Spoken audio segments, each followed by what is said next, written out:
জীবনের একটা লক্ষ্য খুঁজে বের কর। এখন বুঝতে পারতেছি জীবনের লক্ষ্য।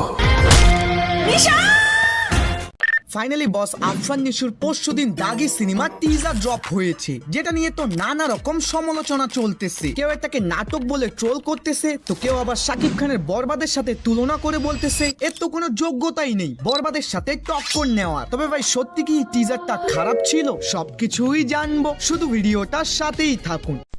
শুরুতেই আপনাদের যদি মুভির সম্পর্কে একটু হিন্ট দিই, মূলত আমাদের হিরো একটা বড় অপরাধ করে জেলে চলে গিয়েছে, বা তার পুরনো কোনো শত্রু তাকে এখানে ফাঁসিয়ে দিয়েছে। বস জেলের হাওয়া খাওয়ার পর অনেকটাই পরিবর্তন হয়ে যায়। মানে আগে যে তিনি খারাপ কাজ করেও ছিল, এখন সে বুঝতে পারে যে সত্যি আমার ওটা করা উচিত হয়নি, এবং জেল থেকে বের হওয়ার পর সে এক এক করে তার পুরনো সব ভুলগুলোকে শুধরাতে থাকে। যেমন এখানে অনেকগুলো বাচ্চাকে সে একটা ঘর থেকে বের করে আনতেছে। আই নো অনেকজনেরই এটা দেখে জেল মনে হতে পারে, তবে আপনি ভালো করে একবার লক্ষ্য করে দেখুন, আসল কারাগারের শেপ কিন্তু এরকম হয় না। এন্ড এই জায়গায় অনেকগুলো লোক তাকে দেখে সরে যাচ্ছে, অর্থাৎ হয়তো সে এখন কোনো বড় কাজ করতেছে মানুষের ভালোর জন্য। বিকজ কিছু লোক তাকে জেল থেকে বের হওয়ার পরেও অনেক ভালো সম্মান দিচ্ছে, কিন্তু আমার এখানে তার অ্যাংরি লুকটা পছন্দ হয়েছে। ভাই যেভাবে তিনি লোকদের মারতেছে, হোক না সেটা কাউকে থাপ্পড় দেওয়া বা গান দিয়ে ফায়ার করা, প্রত্যেকটাই জাস্ট অ্যামেজিং দৃশ্য। জানি অনেকজনই এই সিনেমার অ্যাকশন নিয়ে কনফিউজ, যেখানে সেরকম মারপিট আছে কিনা।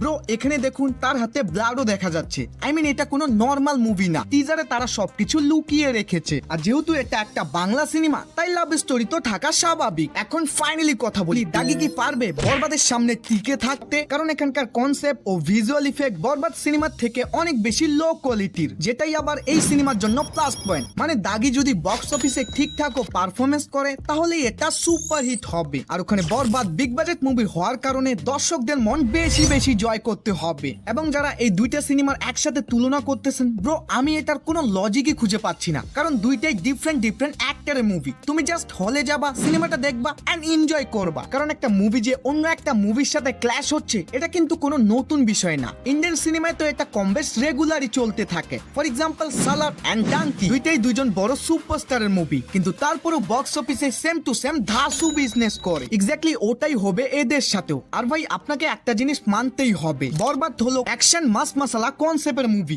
ওখানে দাগির টিজার দেখে যতটা বুঝতে পারলাম, এটা হয়তো ক্রাইম থ্রিলার মুভি হতে চলেছে। মানে দুই সিনেমার মধ্যে আকাশ পাতালের পার্থক্য। আর এটা তো আমরা সবাই জানি, প্রত্যেকটা ডিফারেন্ট মুভির অডিয়েন্স অবশ্যই মার্কেটে আছে, হোক না সেটা ব্যাড এস রবি কুমার। ওভারঅল দেখতে গেলে টিজারটা ভালোই ছিল, তাই বেশি দেরি না করে চ্যানেলটাকে সাবস্ক্রাইব করে রাখো। Bye bye.